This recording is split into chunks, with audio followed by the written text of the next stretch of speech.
Welcome back to the Chad Hasty Show on News Talk 95.1 FM and 790 AM KFYO.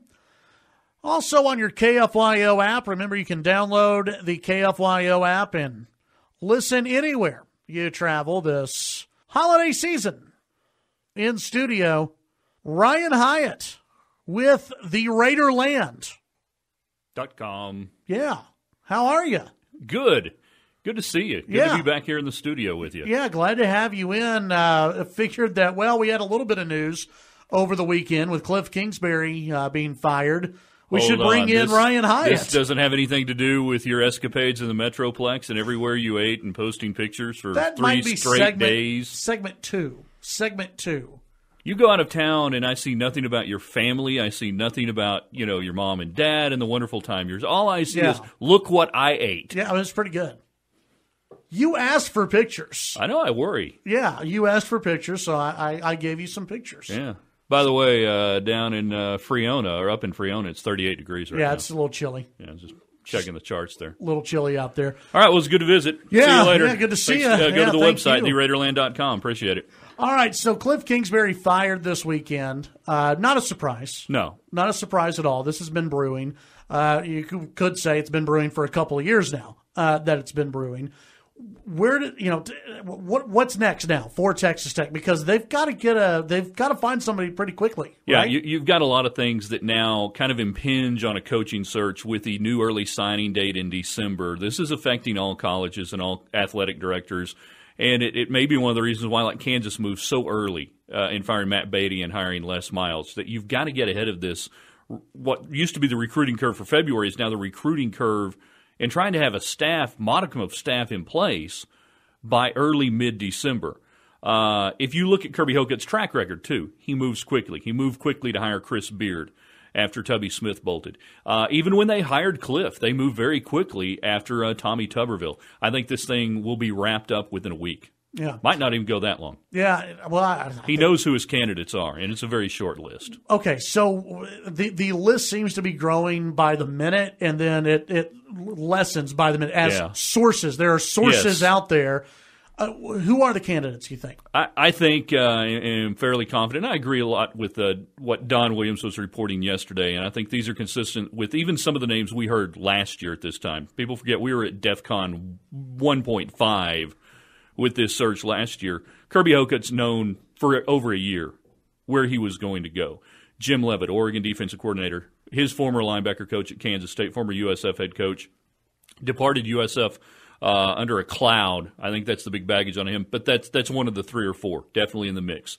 I think after that, Venables, they're the former OU defensive coordinator. Yeah. Bennett Clemson. You look good when you're at Clemson as a defensive coordinator. Yeah. But he's highly thought of as a high-level coordinator who's had high-level success.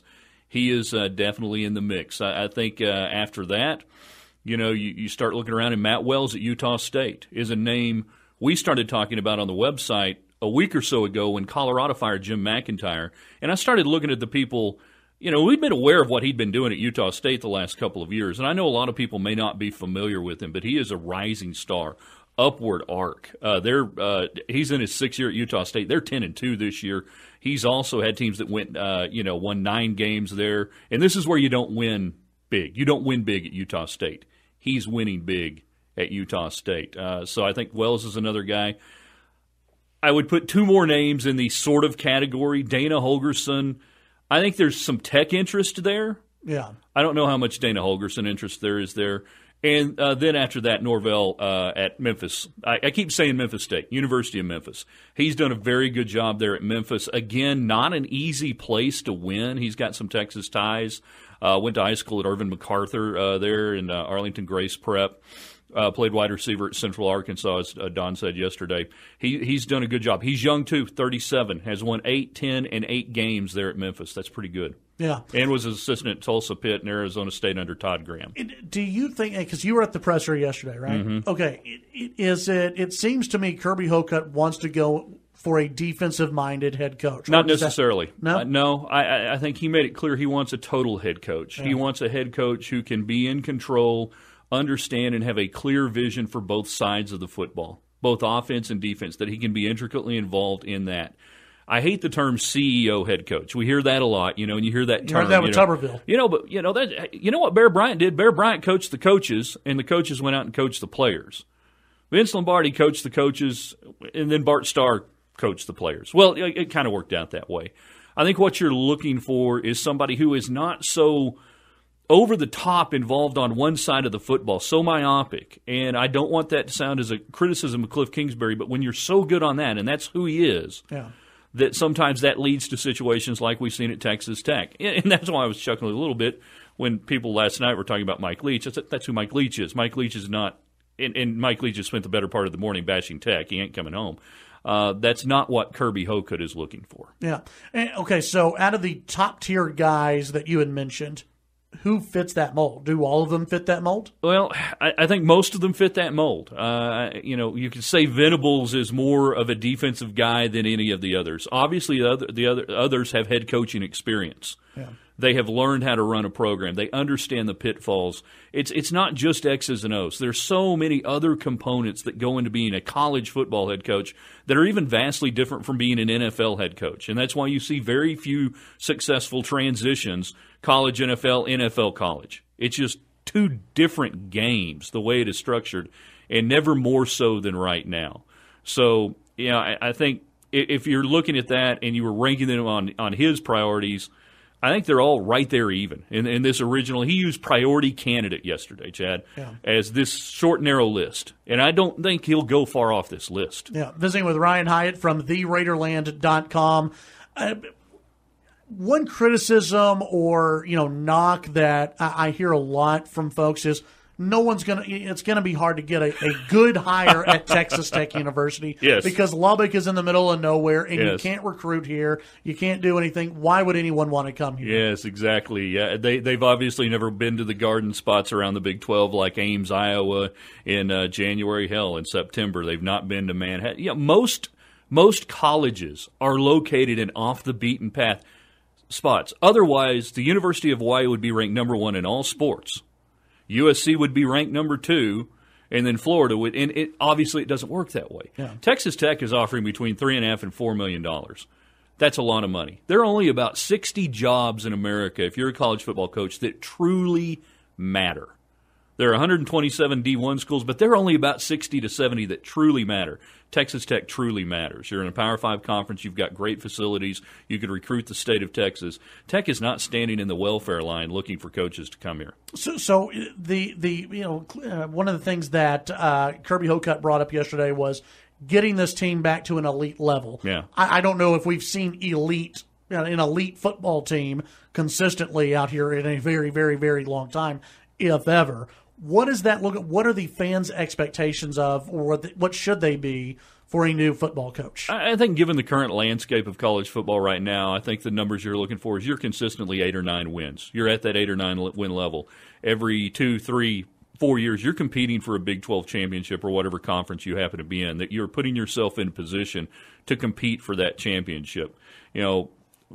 Apples to oranges, football, basketball, baseball, they're all different. But I think if you're Texas Tech, if you can get consistently to that 8-9 win level, a little bit like what Dana's done at West Virginia, what Mike Gundy did there at Oklahoma State, and then you give your shot when there's that window that you got a chance to go play for that championship. And I think, if you do that and you get to go do that, then you can start calling yourself elite. With that, and we're visiting with Ryan Hyatt from the Raiderland.com, you and I talked about this last week. Of an attitude and a culture. And you look at what Chris Beard has done with Texas Tech men's basketball. You look at what Tim Tadlock has done with the baseball team, a culture of winning. Has Texas Tech football not had that? And how do you change that, and how quickly does that develop? I mean, obviously they haven't had that. And I feel bad because we all wanted Kliff to be successful. Everybody, no more so than any coach I've ever seen here at Texas Tech, did he have the hearts and souls of everybody with him and behind him. I think that's why it's been so painful that they hit that wall and couldn't progress beyond that. I said Saturday after the game, it's not so much that there was a negative culture. It was almost like there was no there. Yeah. That it just there wasn't anything there. It wasn't necessarily bad, but there wasn't any internal expectation or accountability that allowed this team to drive forward. And we could spend the next 2 weeks discussing why or why not, but the bottom line is that wasn't there. Kirby Hocutt saw that. He knew it, and that was one of the factors in making the change. Yep. And he saw that every day. He saw the hard work. There's a difference in hard work. Yeah. In some of the things we're talking about. Well, and I thought it was important for Kirby yesterday to come out and say, this isn't about one game. It's not about a season. This has been about the last 3-4 years. Yeah, really a 3-year trend with this program, with their athletes in place, with Kliff having every resource and, every staff member that he wanted, that he could get. Although we can talk about assistant pay at some point. It's got to go up for Tech. But I think Kirby Hocutt is a smart football guy, and being there internally, I think he realized that it had hit a wall and that was as good as it was going to get, and that he couldn't afford to delay any longer. When we come back, we'll continue our conversation with Ryan Hyatt from TheRaiderland.com. Chad Hasty Show, News Talk KFYO. Ryan Hyatt with TheRaiderland.com. Oh, in hi. Studio. Hey. Yeah. I guess you're going to be doing a Periscope about this a little bit later on today? Yeah, we'll have our broadcast usually around 4. I think we got some junior high basketball today, so probably around 7 o'clock tonight we'll hit you with the latest on what's going on with Texas Tech. We got some basketball stuff as well. Who knows? Maybe there'll be a new head coach. By then, yeah, Kirby may have wrapped this thing up. Get this done at lunch today. You never know. We had a texter who sent in, what about Art Briles? Yeah, for football coach? Yeah, for football coach. What do you think? Better shot coming in as the track coach. No. You see, here's the deal. Kirby Hocutt's an adult. By the way, this is a search committee of one. It's Kirby Hocutt, and it goes to Dr. Skuvenek after that. Kirby Hocutt's an adult. He has a great future ahead of him. He's a highly respected athletic director. This may or may not be his final job in the business. He will not be the athletic director who hires Art Briles. It ain't going to happen. Yeah. He's not going to do that. Too much baggage. Absolutely. Too much baggage there. Yeah. For Kliff Kingsbury, let's say, I think you had brought it with, is it Jim Levitt? Jim Levitt, yeah. Levitt, out of Oregon.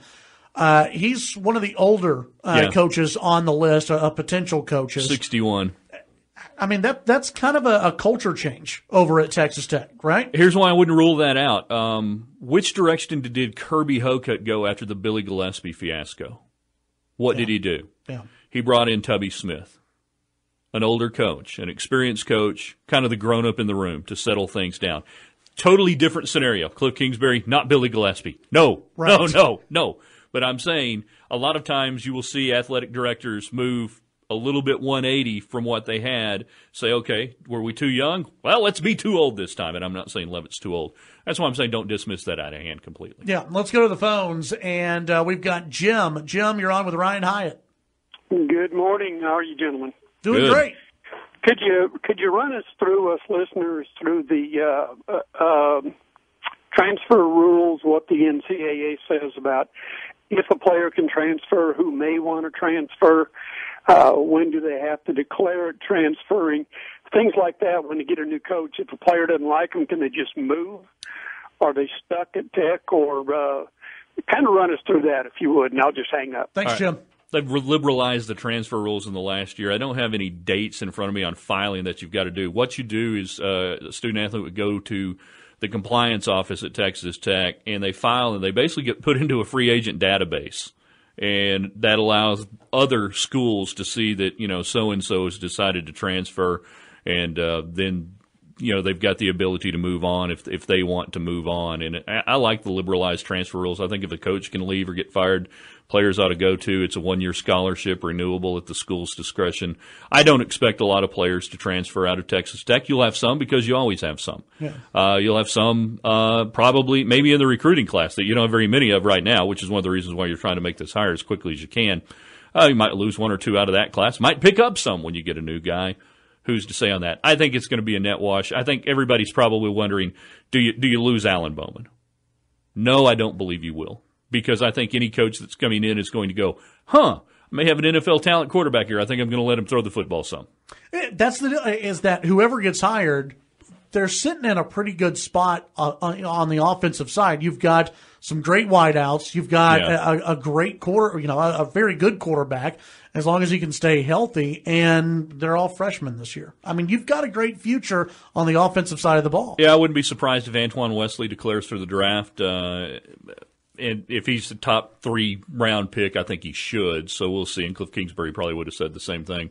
Yeah, you've got talent coming back. You got to retool a little bit on the defense, but they had increased, that freshman sophomore class a little bit the last 2 years. So you're not slipping into absolutely cold bed. And that's part of the reason why Kirby Hocutt made this decision, is that I think he values the talent at Texas Tech and doesn't believe that it's 5-win talent, that it's 6-win talent, that you could have and should have gotten more out of what you have, injuries or otherwise. Yeah.